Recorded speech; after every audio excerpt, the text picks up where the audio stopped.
Before starting R&D, I worked with 3 different mental health groups.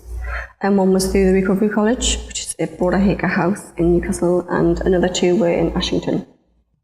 Because we were looking at Alice in Wonderland, we looked at how we could entwine their lives with a character from Alice in Wonderland. A lot of them related to Alice.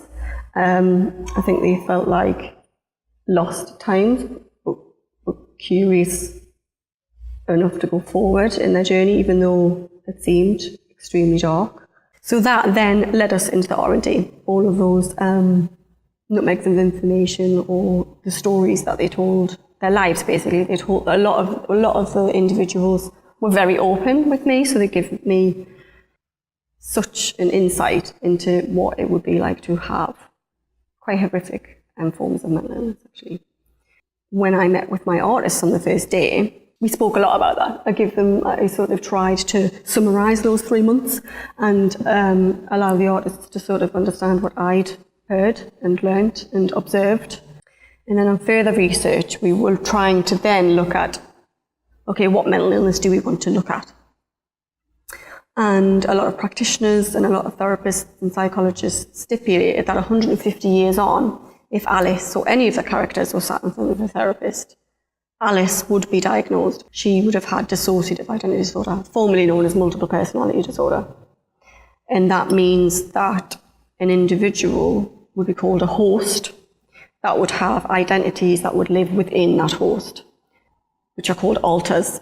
So the host does not know that the alters exist, but the alters know that the host exists, and each alter knows that they exist. My name's Wayne Somerville. I am rehearsal director for Alice the Lost Chapter. I'm quite au fait and used to working with mental health and a lot of the darker issues that Jolene's work likes to explore. What I find really interesting about working with Jolene in English Dance Theatre is the psychology element of it, and really getting to grips and exploring the depths of the human psyche, which is really useful, I think, for anybody to explore and learn how to navigate. On some level, I think that people in general can immediately identify with the idea of having these multiple personalities.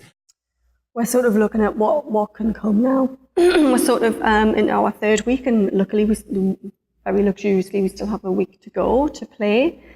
But we want to understand who the characters are, why they exist to Alice, who is Alice, where's she going, what was the trauma, what triggers that trauma. So there's still a lot more investigation. This is a psychological minefield, and we are literally on the edge of the cliff, still looking at the depth of the ocean that we're trying to swim through.